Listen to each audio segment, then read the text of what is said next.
Bonjour et bienvenue sur La Santé par Nature, un podcast sur la santé abordé sous l'angle de la prévention, naturelle et de bon sens. Car comme on le dit très justement, mieux vaut prévenir que guérir. Je suis Anthony Viau, naturopathe à Paris et à Vannes en Bretagne, et c'est avec plaisir que je vous accompagne sur les chemins de la santé naturelle. Vous en avez marre de vous sentir fatigué en permanence et d'avoir l'impression que votre système immunitaire n'est pas au top ? Je vous comprends, et c'est pour cette raison que j'ai développé un programme d'accompagnement individualisé sur 3 mois, incluant la naturopathie, la réflexologie plantaire et l'énergétique. C'est la synergie de ces 3 disciplines qui fait l'efficacité de ce programme pour renforcer votre terrain.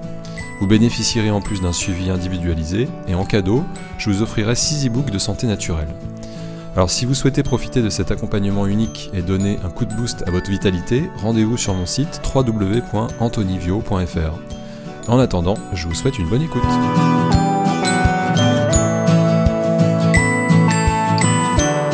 Aujourd'hui, c'est un épisode hors série que je vous propose, où l'on va parler de boissons fermentées. Et quoi de mieux pour ça que d'avoir des informations à la source ? J'ai donc pris mon micro pour me rendre à Erquy, dans les Côtes-d'Armor, à quelques encablures de Saint-Brieuc, afin de rencontrer Séverine et Marion de l'entreprise bretonne Biogroup. Biogroup, ça ne vous dit peut-être pas grand-chose, mais si je vous dis le kombucha ou la ginger beer Karma, là, ça vous parlera peut-être plus. C'est ma récente passion pour le kombucha qui m'a décidé à les contacter. Alors, comme ça n'était pas trop loin de chez moi, je me suis dit que je n'étais peut-être pas le seul à avoir envie de connaître leurs petits secrets de fabrication, et que cela vous intéresserait sûrement aussi d'avoir plus de détails sur les boissons fermentées.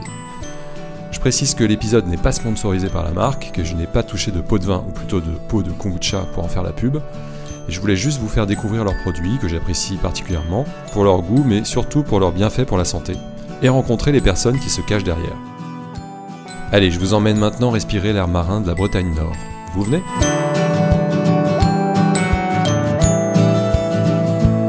Alors bonjour Séverine, bonjour Marion. Bonjour. Merci à vous de me recevoir dans les locaux de Biogroup. Donc pour les personnes qui ne connaîtraient pas encore Biogroup, est-ce que vous voudriez bien présenter l'entreprise ?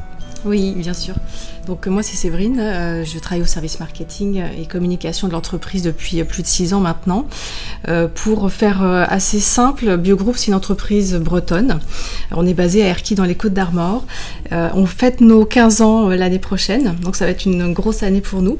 On est pour résumer un collectif optimiste engagé et on milite pour vraiment une alimentation saine, végétale, 100% bio et qui soit nutritive et savoureuse à la fois. Donc on est plus de 70 maintenant et on adore au quotidien faire en sorte que nos produits, que ce soit avec la marque Karma, Ucha et Ya, proposer une vraie alternative aux consommateurs dans les rayons, que ce soit au réseau bio et en GMS. Ok, génial. Et Marion, est-ce que tu veux te présenter ? Oui, bonjour, donc moi c'est Marion, je suis responsable innovation et qualité et ça fait 9 ans que je suis dans l'entreprise, que je vois grandir. Et donc je répondrai plutôt aux questions produits et techniques. Ok, d'accord. Donc pour les personnes qui ne connaissent pas Erquy, est-ce qu'on peut dire que c'est la capitale de la coquille Saint-Jacques également ? Aussi. Voilà.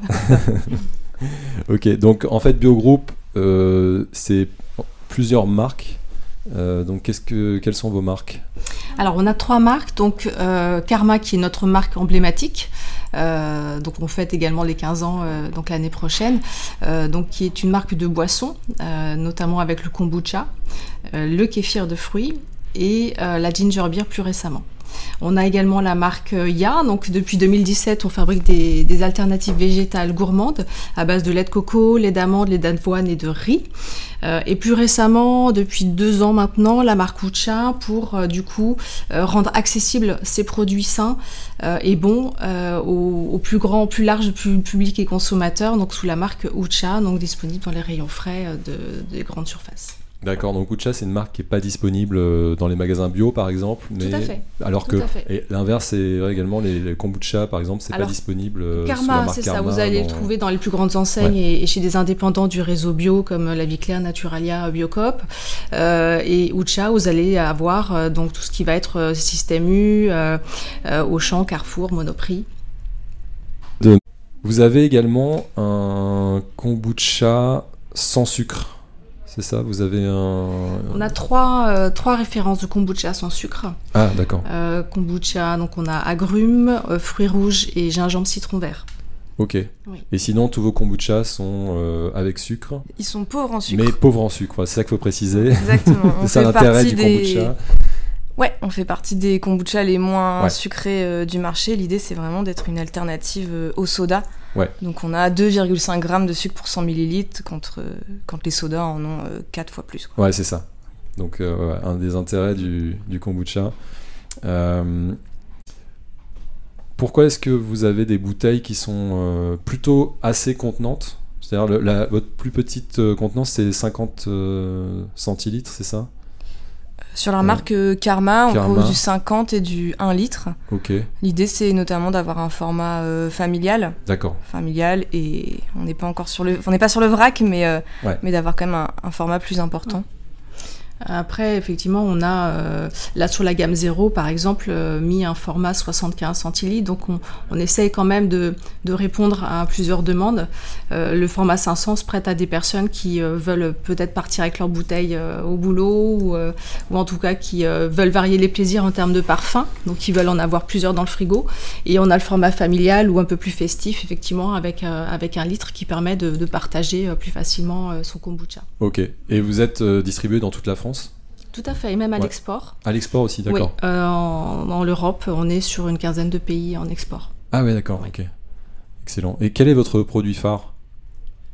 Non, c'est le kombucha gingembre. C'est ça, l'indétrônable, le Ouais. gingembre qui plaît le plus. Et c'est vrai que le gingembre est un de nos ingrédients préférés aussi. Ouais, c'est vrai qu'il est ouais. très très bon, Ouais. je confirme. Après, j'avoue avoir un petit faible pour le Trilogy, Oui. avec curcuma, yuzu et gingembre. Voilà. Oui. Vous faites partie des puristes alors. Ouais, Ouais. et c'est vrai qu'au début, c'est vrai qu'il a un goût qui est un peu particulier, mais en fait, c'est devenu addictif, hein, je suis obligé de l'avouer.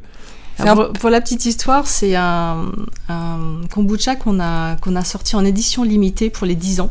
Ah, De ok. la marque Karma, dans une bouteille sérigraphiée. Et en fait, effectivement, ce parfum-là a rencontré son public. Et on a beaucoup de personnes qui nous l'ont demandé par la suite. D'accord. Donc on a fait perdurer cette association de 3 saveurs qui sont effectivement bien équilibrées et qui permettent aux trois parfums d'exister à un moment donné quand on le consomme dans la bouche. Ouais. Et vous parlez d'un goût un peu particulier, effectivement, on a une signature qui est assez ascétique, qui est vraiment propre à la marque Karma. Oui, tout à fait. Mais c'est aussi pour ça qu'on consomme du kombucha, pour ses bienfaits et la présence d'acide, notamment. Alors justement, le kombucha, donc pour rappeler aux personnes qui connaissent pas, on est sur du thé fermenté, C'est ça. donc soit du thé noir, soit du thé vert, Oui. ou un mélange des deux peut-être, Les deux sont possibles, Ouais. effectivement. et avec une fermentation qui se fait avec ce qu'on appelle le SCOBY. Donc, Oui. qu'est-ce que c'est le SCOBY? Donc le SCOBY, c'est une symbiose de nombreux micro-organismes, des levures, des bactéries lactiques, acétiques, et qui vont transformer ce thé sucré en une boisson acide. C'est une fermentation qui est longue, qui prend plusieurs jours, donc il y a vraiment le temps à ce que la population diverse se multiplie et transforme ce sucre et le consomme pour donner un produit qui est peu sucré. Ok. Et donc, quels sont vraiment les bienfaits du kombucha pour la santé? C'est surtout la présence du coup de micro-organismes, donc de probiotiques. On a principalement des levures et des bactéries acétiques qui vont produire notamment des acides organiques. Donc il y a de l'acide acétique, de l'acide gluconique et de l'acide glucuronique notamment, qui sont reconnus pour les bienfaits digestifs, principalement. Ok. Vous connaissez à peu près la quantité de bonnes bactéries qu'il y a dans chaque bouteille? Oui, alors on en a plus de 1 milliard par bouteille. Et on a on a fait des travaux de recherche pour analyser notre flore, parce qu'on est sur la fermentation naturelle et spontanée. On ne vient pas acheter des ferments qu'on ensemence sur notre thé, hein. C'est vraiment un SCOBY ancestral, on va dire. Et on a retrouvé jusqu'à 400 souches différentes. Donc Ok. une Hyper grande intéressant, diversité. Ouais. Et il vient d'où votre SCOBY? c'est historique. Je saurais même pas dire depuis les débuts du groupe. On a notre mère de kombucha qui est la même depuis le démarrage en fait. Donc elle est là et on la cultive, on la bichonne. Et c'est vrai que les prélèvements, comme elles se multiplient, les prélèvements sont faits automatiquement de cette même mère là. Okay. Donc elle est là depuis le début. Ouais, c'est ça. Et du coup, le côté acide acétique, oui. Ça a un effet également sur la gestion de la glycémie? Non, il y a des études qui ont été lancées là dernièrement, en tout cas qui sont parues. On a fait un post LinkedIn là-dessus par rapport au diabète, où nous, on n'est pas médecin, on n'a pas fait d'études spécifiques dessus non plus. Donc on ne peut pas mentionner ce genre de choses, mais c'est vrai que des études tendraient vers ce type d'analyse sur le fait qu'effectivement, peut-être que boire du kombucha pourrait effectivement faire descendre un petit peu le taux glycémique. Mais encore une fois, nous, on ne peut pas se permettre de valider tout à fait, en tout cas ce genre de choses. Mais l'idée, c'est aussi d'avoir une alternative pour les diabétiques oui. qui est pauvre en sucre, au-delà de l'aspect acétique. Oui.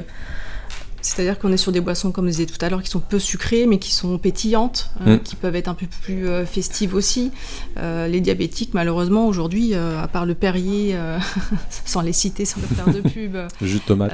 Et voilà, jus de tomate. C'est compliqué pour eux d'être en soirée ou d'avoir des échanges conviviaux sur une boisson qui est sympathique et en même temps bonne pour eux. Donc pour rappeler aux personnes qui écoutent, les levures se nourrissent du sucre qu'il y a dans la boisson. Oui, le transforme en alcool. Ça crée de l'alcool. Voilà. Et ensuite, les bonnes bactéries absorbent l'alcool et créent de l'acide acétique. Exactement. Ouais, c'est ça. Ok. Donc on a les antioxydants aussi. Ouais, qui sont apportés notamment grâce au thé. Okay. Après, le kombucha est ancestral et reconnu et connu pour beaucoup de propriétés naturelles, donc parler de vitamines ou même de minéraux ou j'en passe. Le problème, c'est que nous, aujourd'hui, on peut pas se permettre de le valider et de le confirmer sans avoir fait d'analyse au préalable. Mais c'est des choses qui sont dites. Ça remonte à quand, le kombucha?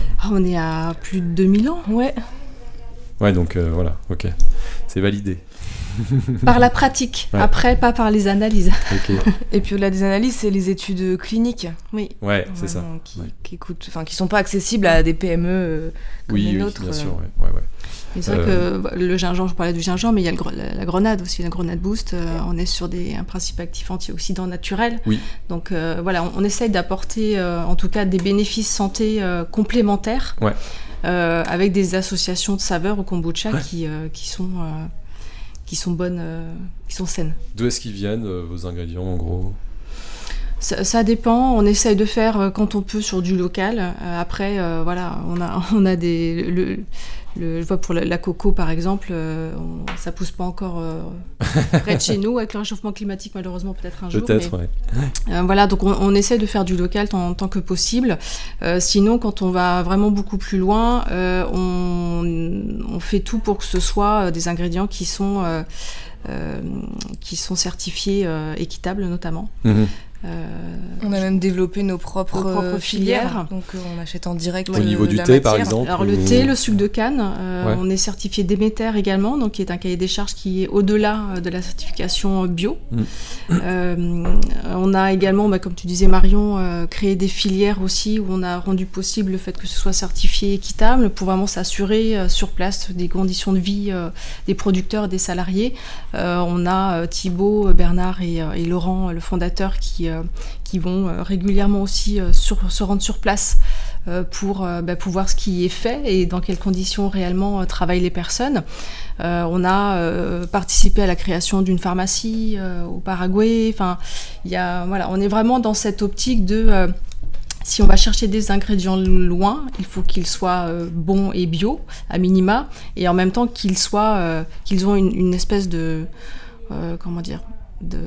d'aspect humain avec.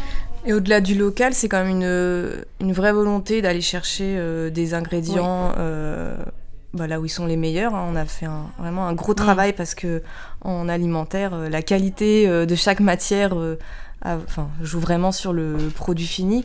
Et Et c'est vraiment une volonté de développer les filières équitables. Ça vient un peu de loin, donc ça arrive par bateau. Mais l'idée, c'est aussi de remettre de la richesse dans ces pays du Sud qui ont été un peu malmenés pendant des années. Quand vous êtes un peu loin, c'est la Chine, c'est l'Inde on en a en Inde, au Sri Lanka, où par exemple le gingembre, il vient du Pérou. Il n'y a pas meilleur gingembre que celui du Pérou. Ok. Donc on va le chercher là où il est le meilleur, et on essaie de le faire dans les meilleures conditions possibles. Est-ce qu'on peut boire du kombucha quand on est enceinte ? Alors, je dirais oui, à petite dose. Il y a des traces d'alcool dans le kombucha, mais qui sont faibles et qui sont même pas obligées d'être indiquées sur l'étiquetage. Nous, on fait le choix de l'indiquer. Ça reste très faible, autour de 0,5 degrés.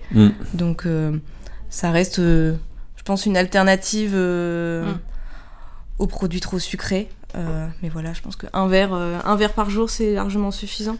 Et quand on rentre de soirée ? Parce que j'ai lu quelque part, peut-être sur votre site, que c'était pas mal du kombucha le lendemain des soirées, un peu arrosé. Alors, je pense pas sur le site, mais effectivement, quelque part.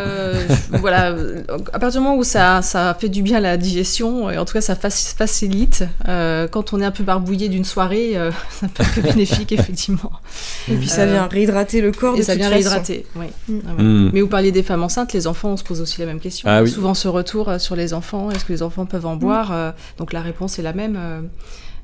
Moi, je sais que ma fille, personnellement, en consomme. Je n'achète plus de soda du tout. Elle a jamais été bourrée, elle a jamais été malade. Donc, tout est une question de dosage aussi. Et puis si on a réellement un doute, notamment pour les femmes enceintes, c'est aussi demander l'avis à son médecin. Si on a une pathologie particulière ou une grossesse particulière, ne pas hésiter à demander à son médecin ce qu'il en pense et si c'est contre-indiqué ou pas. Tout à fait, oui. Sur le kéfir, par contre, alors là, on n'est plus sur du SCOBY, on est sur des grains de kéfir. Oui. Donc, quelle est la différence ? Donc, c'est une fermentation qui est beaucoup plus courte, elle dure 24 à 48 heures. Et sur le kombucha, on est en SCOBY, donc ça fait un espèce de disque qui est fait de cellulose. Alors que là, on est sur des grains, c'est des exopolysaccharides qui sont produits par ce mélange aussi de levure et bactéries acétiques et surtout de bactéries lactiques. Il y a plus de 90% de bactéries lactiques dans le grain de kéfir. Et ça va consommer plutôt donc, un peu de sucre et de nutriments qui sont issus de fruits secs, notamment de figues. Voilà, donc c'est aussi une boisson qui est riche en probiotiques, mais le type de fermentation est assez différent. Ok, donc votre kéfir s'appelle kéfruit, c'est ça ? C'est ça. D'où ça vient ce nom ? C'est une contraction du mot kéfir et du mot fruit, faut kéfir de fruits. Au niveau législatif, en France, la dénomination kéfir, normalement, n'est que pour le lait. Ah, d'accord, je savais pas. Voilà, donc... En Union européenne, même. Oui, c'est vrai. Donc c'est vrai que, comme nous, on est les précurseurs, les pionniers du kombucha en France, forcément, on attire... on va dire la visibilité et le regard de la répression des fraudes. Et donc du coup, effectivement, c'est un terme qu'on ne peut pas employer normalement. Donc il y a beaucoup de nouveaux petits acteurs ou brasseurs qui mettent ce terme-là sur leur bouteille, mais logiquement, ce n'est pas légal. Ok, d'accord. Là, pareil, on a plein de bénéfices. Donc c'est quoi ? C'est pareil, des bonnes bactéries, un apport de bonnes bactéries pour le microbiote. Est-ce qu'il y a d'autres bénéfices particuliers au kéfir ? C'est vraiment les probiotiques, la présence d'acide qui est intéressante. Et puis nous, on a un kéfir qui est sans sucre. Donc au niveau nutritionnel, c'est quand même encore plus intéressant. D'accord, ok. Sans sucre parce que vous faites fermenter jusqu'à ce qu'il n'y ait plus de sucre, c'est ça ? Oui, c'est ça. On a une consommation totale des sucres. Okay. Oui, c'est vrai qu'on a aussi beaucoup de retours là-dessus où vous marquez sans sucre sur la bouteille, alors que quand on regarde la liste d'ingrédients, vous marquez sucre dedans. Mais oui, il faut un starter. De toute façon, il faut que la fermentation puisse se faire. Donc le sucre, de toute façon, est inévitable. Après, c'est la maîtrise de la fermentation qui nous fait avoir, in fine, une fois la mise en bouteille faite, une boisson qui est sans sucre. Alors, donc justement, j'avais une question par rapport à ça. Moi, quand je vais dans mon magasin pour acheter du kombucha ou du kéfir, il est au rayon frais. Donc, parfois, on voit des kombucha ou des kéfirs qui sont pas au rayon frais, justement. Et est-ce que ça veut dire qu'ils sont pasteurisés ? Il y a de grandes chances qu'ils soient pasteurisés ou microfiltrés. Nous, on a fait le choix de garder nos produits au frais parce qu'ils sont vivants et qu'on vient les aromatiser avec des jus. Donc les jus, ça vient rajouter un petit peu de sucre, de nutriments. Si on conserve nos produits en ambiant, notamment soit la marque Karma, il va y avoir une reprise de la fermentation, donc trop de bulles, un goût moins agréable, peut-être une formation d'alcool plus importante. Le kombucha traditionnel, en tout cas, et artisanal, le mode de fabrication n'est pas forcément encadré, mais nous, on a à cœur de garder cette fabrication ancestrale. C'est un produit qui évolue, donc si on veut qu'il soit bon jusqu'à la fin de vie, il vaut mieux le conserver au frais, en effet. Ok, d'accord. Ça, c'est clair. Au niveau de la ginger beer, là, on est sur, pareil, un produit fermenté. Oui. Mais c'est quoi la différence par rapport au kéfir, par exemple ? Alors là, on est sur une fermentation de gingembre. C'est un produit qu'on a décidé de pasteuriser pour le conserver en ambiant, parce qu'il évolue et il est bien meilleur quand il est stoppé, arrêté au bon moment. Mais l'idée, c'est qu'on est vraiment les experts de la fermentation. Donc on essaye d'aller sur le champ le plus large possible des fermentations ancestrales qui existent. On s'inspire de ça. On en a une autre qui est dans les tuyaux pour peut-être l'année prochaine. Ah, d'accord. Voilà. Bon, on n'en dira pas plus aujourd'hui. Le kombucha, le kéfir, même le ginger beer, c'est très à la mode en ce moment. Comment vous expliquez le phénomène ?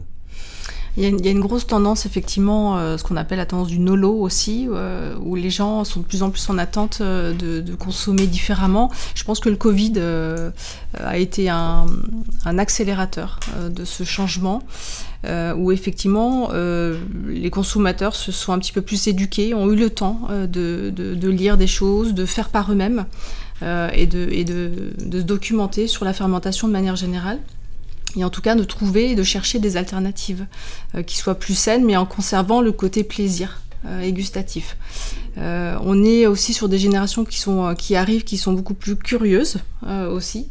Alors est-ce que le fait que Internet soit là, ou les réseaux sociaux, faut que l'information arrive plus facilement, mais les gens sont en attente vraiment d'alternatives. On voit qu'il y a une consommation d'alcool qui est beaucoup plus faible. Et chaque année, à chaque fois, ce pourcentage augmente. C'est pour ça que le mois de janvier sans alcool est aussi un mois qui prend de l'ampleur. En tout cas, un temps fort de l'année. Je crois aujourd'hui, les gens veulent se faire plaisir, mais en consommant plus avec conscience, en fait. Je me demandais, est-ce qu'il y a de la caféine dans le kombucha ? Alors, on part d'un thé, donc en début de fermentation, on a effectivement de la caféine à la même teneur qu'un expresso. Par contre, on voit au fur et à mesure de la fermentation que cette théine, elle est consommée. Et donc, par les bactéries. Ouais, par les micro-organismes. Par les micro-organismes, ouais. C'est ça. Et donc, sur le produit qui est vendu en magasin, on a 15 fois moins de caféine que dans un expresso. Donc, c'est vraiment des traces. On est autour de 50 microgrammes par litre. Ok, top. Vous avez des concurrents qui font des kombucha à base d'autres choses que du thé, par exemple du rooibos ou du sarrasin. Est-ce que c'est quelque chose qui peut être envisageable pour vous dans le futur ? En fait, on se met pas de limite. On aime expérimenter, on est assez ouvert. Donc on a en plus un service R&D qui aime expérimenter plein de choses. Laurent le fondateur qui est aussi très ouvert et qui a une culture mondiale de plein de choses et de savoir-faire dans le monde. Donc c'est vrai qu'on aime tester les ingrédients et comme on maîtrise nous la fermentation, ça nous permet de pouvoir s'essayer à plein de choses et voir comment ça évolue et de voir des associations possibles. Alors il y a des fois effectivement on essaye et ça ne marche pas. Et il y a d'autres fois où on peut être surpris aussi, donc du sarrasin pourquoi pas, ça peut être autre chose. Enfin, on est ouvert vraiment à la découverte d'autres saveurs et d'autres façons de faire. Alors pour info, oui, j'avais goûté une fois du kombucha à base de sarrasin. Ça avait un peu un goût de bière. Donc bon, moi j'étais pas fan parce que je suis pas fan de bière, mais bon, pour info. Est-ce que vous pensez qu'il il serait possible un jour de cultiver du thé en Bretagne à grande échelle ? Oui, c'est tout à fait possible. Il y a déjà des théiers en Bretagne, principalement dans le Morbihan aussi. Pour la petite anecdote, on a essayé, comme c'est quand même un de nos ingrédients principaux. On a planté 2000 plants de thé il y a quelques années maintenant, juste à côté. On l'a fait nous-mêmes, en plus ça nous a permis aussi d'être les mains dans la terre aussi et de faire les choses par nous-mêmes. C'était réellement un test, on avait en plus 4 essences différentes de thé pour voir comment ça... C'était une expérimentation. Et en fait on n'a pas eu vraiment de chance dans le sens où on a eu des caprices de la météo l'année qui a suivi la plantation, donc ce qui fait que ça n'a pas réellement poussé et voilà, on n'a pas su non plus peut-être s'entourer des bonnes personnes et des experts, parce que nous on n'est pas agriculteurs non plus, pour faire en sorte que ça fonctionne. Donc c'est pas quelque chose sur lequel on a fait une croix. D'accord. Mais voilà, c'est tout à fait possible, on a le climat qui s'y prête de toute façon. Donc, Oui, parce qu'on pourrait dire le thé, finalement, si on peut le cultiver ici, c'est mieux. Le sucre, on peut l'extraire de la betterave aussi. Oui. La betterave, on peut en trouver en France. Après, c'est peut-être pas la qualité que vous souhaitez, vous, au niveau du sucre. Et puis le process de fabrication en bio sur le sucre de betterave, il est pas si propre que ça. Donc nous, on préfère vraiment le sucre de canne, encore une fois, sur des filières équitables qui font du sens au Paraguay. Et il faut absolument qu'il y ait du sucre ou pas dans les kombucha, les kéfirs Est-ce que on peut, par exemple, le sucre qu'il y a dans les fruits, si on met des fruits dans la boisson, est-ce que ça suffirait pour faire un kéfir ou un kombucha ou pas ? Ou il faut vraiment du sucre blanc ? Je pense que ça pourrait suffire. Nous, on n'a pas fait ce choix-là parce que au niveau du goût, on peut avoir aussi des dérives avec la fermentation par les micro-organismes des fruits. Donc c'est plutôt une question de maîtrise qui nous amène à choisir du sucre blond. Ouais, d'accord. Est-ce qu'à la maison, vous, Séverine et Marion, vous faites du kombucha ou du kéfir vous-même ? Moi, je fais du kéfir. Okay. Pas tout le temps, mais j'ai toujours un bocal de grains de kéfir dans mon frigo. C'est souvent quand j'ai le temps, donc plus souvent en vacances, que j'en fabrique, oui. Ah, oui. Ok. C'est la question piège un peu là. On va voir si vous êtes vraiment passionné par le kéfir. Quels sont les projets de l'entreprise ? Vous avez des projets en particulier ? Oui, on a toujours plein de projets. On a des projets d'innovation, comme vous disiez tout à l'heure. Il y a des nouveautés à venir sur 2025. On a les 15 ans de l'entreprise. On a des projets RSE aussi qui nous nourrissent beaucoup. Notamment, là, en octobre, on a planté 1000 arbres. On a créé une mini-forêt avec l'association Mini Big Forest, qui est une association nantaise, au cœur d'Erquy. Donc, c'est quelque chose qu'on va suivre sur plusieurs années, puisqu'il va falloir qu'elle pousse, cette forêt. Il va falloir l'entretenir. Et c'est peut-être un projet qu'on va pouvoir aussi multiplier ailleurs. Donc on est toujours en éveil de faire, et c'est ce qui nous motive de toute façon, c'est d'avoir de beaux projets et des objectifs tous les ans différents. Ok, génial.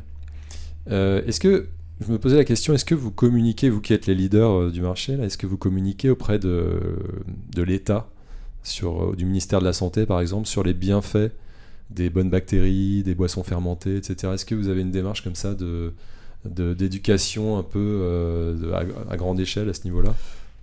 Alors, il y a des collectifs, il y a des collectifs qui existent comme le collectif En Vérité, qui est un groupement de professionnels qui effectivement ont des démarches de vouloir faire en sorte que la fermentation ou les alternatives végétales, en tout cas le mieux consommer, le mieux produire est important. Donc c'est des démarches qui sont très longues et c'est vrai qu'à plusieurs on est toujours plus fort. Après voilà, il faut du temps, c'est de l'énergie, il faut les moyens humains aussi en interne, donc c'est pas toujours simple entre ce qu'on a envie de faire et ce qu'on peut réellement faire. Donc non, on est pareil, il y a des choses qu'on soutient aussi derrière, même si on communique pas forcément sur tout. Puis on est leader, mais on reste une PME. Oui. Donc, vous avez déjà de quoi vous occuper avec votre production. Oui. Parce que c'est vrai que vous avez mentionné tout à l'heure le fait que c'est des boissons peu sucrées, qui sont quand même des bénéfices pour la santé qui sont avérés, quoi. Donc ça vaudrait le coup peut-être de faire de la publicité de ça auprès des écoles, de l'État, etc., quoi. Enfin bon. Et des consommateurs surtout. Ouais, des consommateurs. Et ça, on aussi. le fait malgré tout avec nos bouteilles.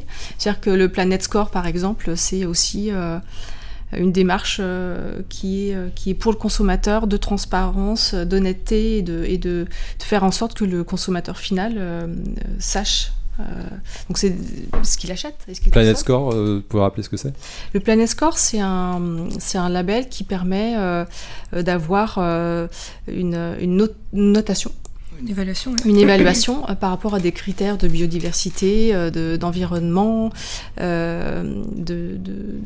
un peu comme le Nutri-Score, mais le Nutri-Score va être adapté à la valeur nutritionnelle d'un produit, alors que nous, le Planet Score va plutôt être sur le côté environnemental, mais du début à la fin du produit. C'est-à-dire que ça va de l'ingrédient au moyen de transport de l'ingrédient, au process de fabrication. Donc tout ça rentre réellement en compte pour avoir cette notation-là. Ok, donc peut-être un jour des bateaux à voile pour transporter votre thé, par exemple ? Alors peut-être. Pourquoi pas ? Il y en a déjà qui font ça. Hein. Oui. Il y a une marque bretonne de chocolat. Oui, qui est très bonne d'ailleurs, voilà. On les salue au passage. Est-ce qu'au sein de l'entreprise, vous avez intégré des pratiques dont d'autres entreprises pourraient s'inspirer pour aller dans le sens d'une réduction des émissions de gaz à effet de serre et de la pollution ? Dernièrement, on a... alors ce qu'on a fait, c'est qu'on est passé sur une énergie verte. Nos ateliers, donc du coup, sont fournis avec de l'électricité locale. On a également installé des cuves aux ateliers de desserts végétaux pour être en circuit fermé au niveau du refroidissement de nos cuves. Donc voilà, c'est des petites choses. On a d'autres projets aussi à venir. Donc comme disait Marion, on est une petite PME, donc avec les moyens qui sont les nôtres. Donc c'est vrai qu'on essaye d'avoir des petites pierres à l'édifice tous les ans, mais c'est généralement des installations qui sont coûteuses, donc qui demandent du temps. Ok. Est-ce que vous auriez un livre ou une ressource à nous recommander sur les boissons fermentées ? On a des comptes sur YouTube. On a des chaînes YouTube et on a également nos comptes Instagram et nos sites internet, donc pas hésiter à aller dessus pour se renseigner. On essaye régulièrement, au-delà de belles photos, d'avoir des sujets de fond et pédagogiques. Il y a des recettes, on parle de fermentation, on parle de bienfaits, on parle de diabète, on parle de plein de choses. Ok, d'accord, super. Donc, pas hésiter à nous suivre. Bon, génial, je mettrai les liens dans le descriptif de l'épisode. Écoutez, Marion, Séverine, merci beaucoup d'avoir accepté de répondre à mes questions. J'invite les auditrices et auditeurs qui ne connaîtraient pas vos produits à les découvrir en magasin bio pour la marque Karma. Et puis les autres marques aussi, il y a... Et vous avez une... Ucha, c'est plutôt dans les supermarchés, hypermarchés. Voilà, et bien écoutez, à titre personnel, je dois avouer que, comme je vous disais, j'ai un faible pour le gingembre, bien sûr, le Grenade Boost, et puis Trilogy. Donc je vous invite à toutes et tous à découvrir tous ces produits, ces bons produits. Écoutez, merci beaucoup, prenez bien soin de vous, et puis à bientôt. Merci. Voilà, c'est tout pour aujourd'hui. Merci beaucoup d'avoir pris le temps d'écouter cet épisode. Comme je ne suis pas médecin, ce podcast n'a aucune visée médicale, diagnostique ou thérapeutique, mais uniquement informationnelle.